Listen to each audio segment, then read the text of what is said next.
요즘 그 한국의 이명박 전 대통령의 재판을 보면서 좀 안 됐다 생각이 듭니다. 불리한 증언들이 자신의 측근, 믿었던 이들로부터 나오고 있는 것입니다. 그들에게 배신을 당한 것입니다. 그분의 어머니의 신앙인격을 제가 높이 샀고 또 장로 이명박 씨를 좋아했는데 대통령으로는 사람 보는 눈이 별로였구나 하는 생각이 들었습니다. 옛날 삼성의 고 이병철 회장같이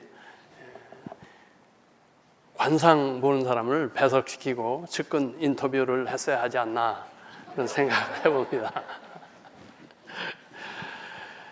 또 한 10년 돼 가나요? 이맘때 그 한국의 전 대통령 김대중 씨가 별세를 했습니다.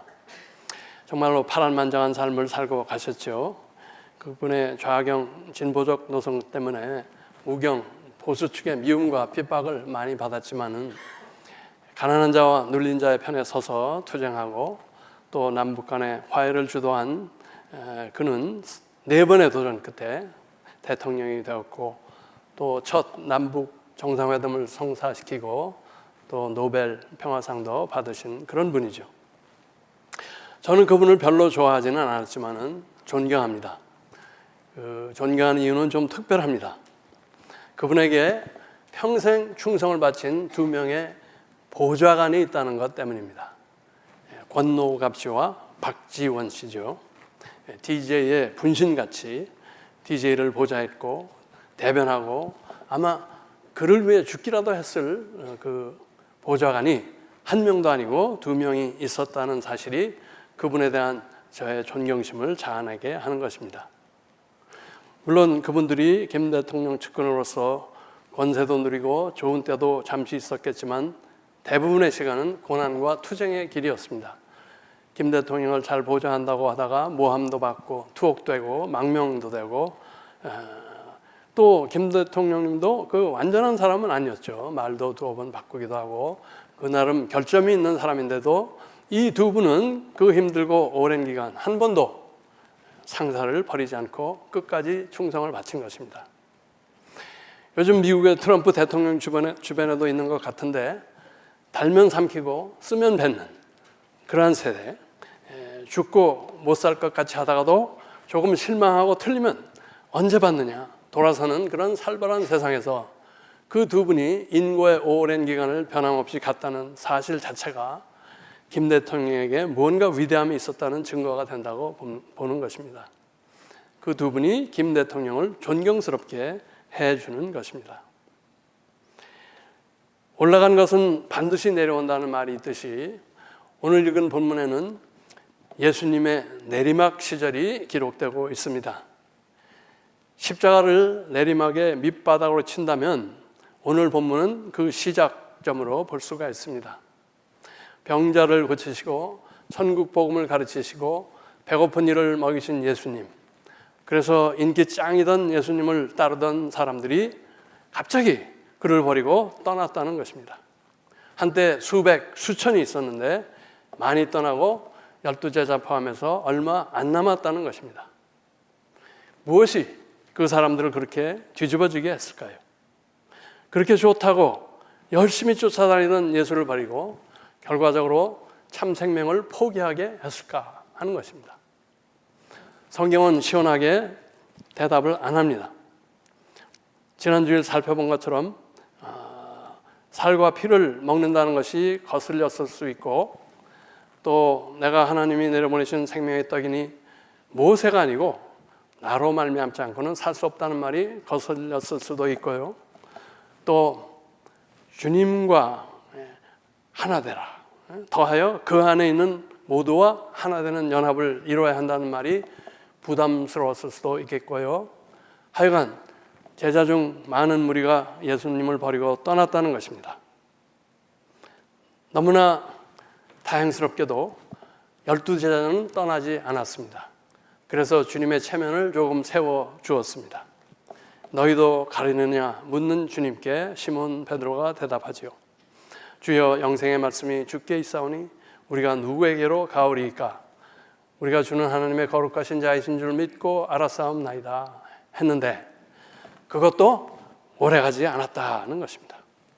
우리가 잘 아는 대로 얼마 후 유다는 예수를 팔아넘기고 베드로는 3번 그를 모른다 부인하고 나머지 제자들도 다 도망가서 주님은 십자가에서 여자 신도들 몇 빼고는 아무도 없이 홀로 돌아가신 것입니다. 예수님의 부활 후 그리고 또 승천 후 떠났던 제자들이 많이 돌아왔고 얼마 후에 약속한 성령이 그들에게 임할 때 교회가 탄생하고 또 그들의 담대한 증언으로 교회가 부흥하여서 오늘날 우리가 예수 믿는 사람들이 되어 있지만 우리가 잊지 말아야 할 것은 예수님도 그의 내리막 기간 동안 버림받음과 배신을 친히 당하셨다는 것입니다. 예수님은 배신의 아픔과 고통을 아신다는 것입니다.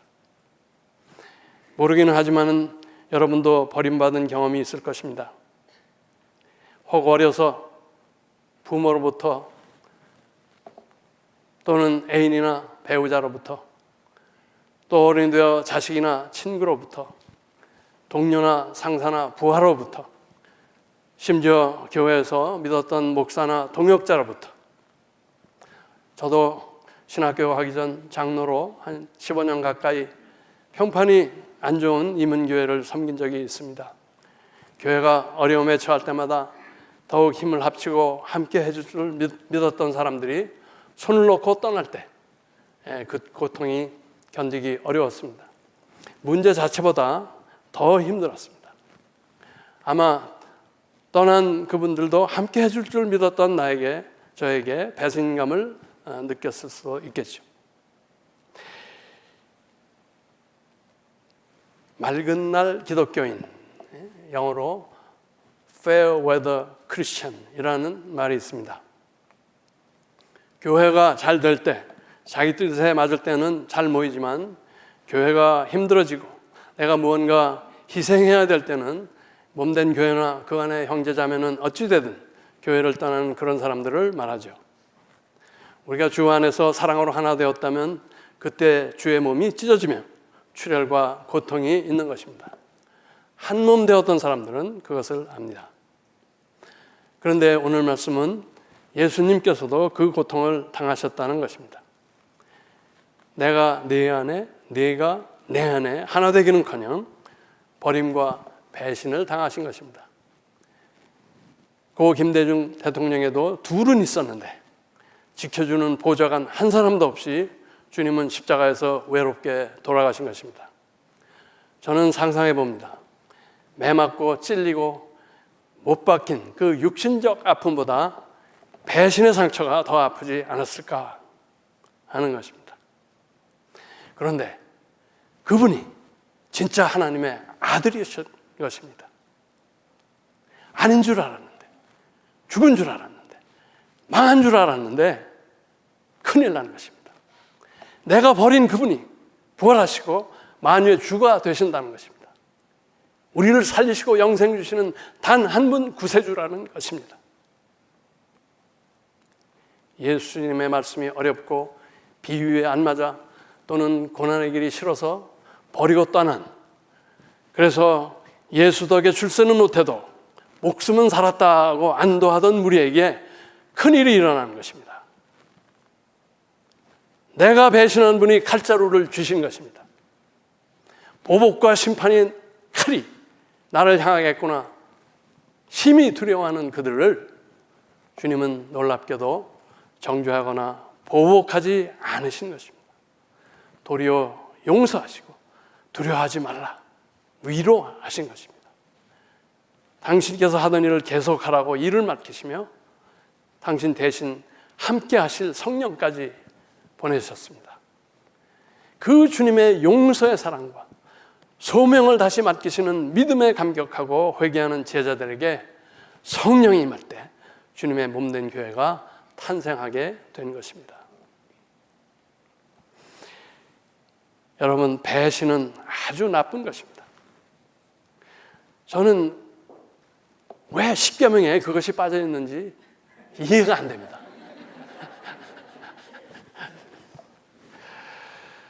그런데 하나님께서는 우리가 회개할 때 그러한 나쁜 죄도 용서하실 뿐 아니라 그런 죄인들에게 하나님의 귀한 구원 역사를 맡기신다는 것입니다. 그런 하나님을 다윗 왕은 시편 52편에서 이렇게 표현하고 있습니다. 하나님께서 구하시는 제사는 상한 심령이라.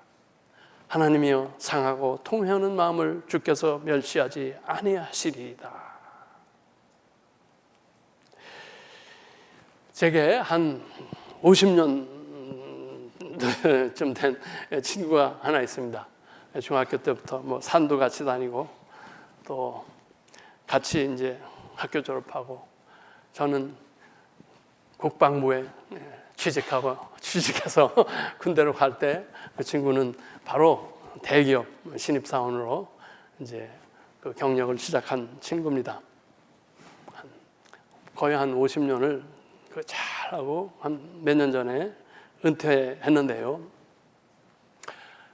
이 친구에게 한 가지 오점이 있었어요. 정말 그 상승가도를 잘 타고 갔었는데 그 대기업의 그 부장 시절 동기 중에 창업을 해서 또 뭐 불같이 일어나는 회사가 있었는데 거기서 이 친구를 스카우트를 해간 거예요. 그래서 잠시 동안 그 새로 생긴 회사에서 일을 했는데 그 회사가 좀 잘 안 됐어요. 그런 시점에서 먼저 있던 이 대기업, 정말 한국에서 둘째가라면 서러운 그 회사에서 이 친구를 그대로 다시 복귀시켰어요. 옛날 잡을 다시 주고. 그래가지고 뭐 그 뒤로 요직을 다 거치고 뭐 사장인지 부회장인지 뭐 그런 타이틀을 가지고 은퇴를 했는데, 제가 가끔 만날 때마다 그 친구는 그런 얘기를 합니다. 회사가 나에게 은혜를 베풀었다. 나는 은혜 받은 사람이다. 그런 마음으로 쭉 일을 한다는 것입니다. 나는 배신한 적이 없다고 하시는 분이 있을지 모르는데 잘 생각해 보시기 바랍니다. 어떤 상대의 믿음을 저버리는 것이 배신입니다. 여러분의 직장에서 또는 입교 세례식 또는 결혼식, 임직식 등등 여러분의 마음을 주고 어떤 약속을 함으로 상대의 믿음을 득하는 것입니다. 그런데 그것이 안 지켜질 때 우리는 믿음을 저버리는 것이고 그것이 배신하는 것입니다. 그 상대가 하나님이었건 동력자나 사랑하는 사람이었건 교회나 또는 교인들이었건 상대방의 가슴에 작고 큰 못을 박는 것입니다. 모든 기독교인들이 배반자 가롯 유다를 욕하고 경멸하지만 그가 우리에게서 그렇게 멀리 있는 것이 아니다 하는 것입니다. 늘 하나님의 은혜 앞에 나를 점검하는 경건의 믿음 생활이 약해질 때 우리도 한순간 가롯 유다가 될 수 있다는 것입니다. 내가 이렇게 많이 희생했는데 보상을 바라는 생각, 내가 보기엔 남을 판단하는 생각, 내가 좀 더 나은 대접을 받아야 하는데 인정을 바라는 생각, 다시 말해 하나님의 은혜 대신 내가 드러나고 커질 때 우리는 위험지대에 들어가게 되는 것입니다. 그럴 때 성령님의 경고 신호를 들으며 빨리 안전지대로 우리는 나와야 하는 것입니다. 우리가 누리고 있는 모든 것, 하나님의 자녀되고 사역자되고 담대히 그 앞에 예배드리고 기도할 수 있고 맡겨주시는 일이 있고 하나님과 이웃을 섬길 수 있는 것, 이 모든 것이 하나님의 은혜인 것입니다. 한때 주님을 버렸고 예수와 교회를 회방했고 이웃의 가슴에 못 박은 용서받지 못할 죄인에게 베풀어진 하나님의 은혜인 것입니다. 바라기는 돌아온 제자들과 같이 주님, 죽어 마땅한 죄인입니다. 용서의 사랑과 소명을 주시는 그 믿음에 감격합니다. 회개합니다. 저를 당신의 은혜에 붙들어 매어 주소서. 간구하며 좋을 때나 굳을 때나 그 약속 저버리지 않고 겸손히 맡은 일에 충성을 들여 하나님께 기쁨과 영광 돌리는 우리 모두와 교회 되시기를 축원합니다. 기도하겠습니다. 생명의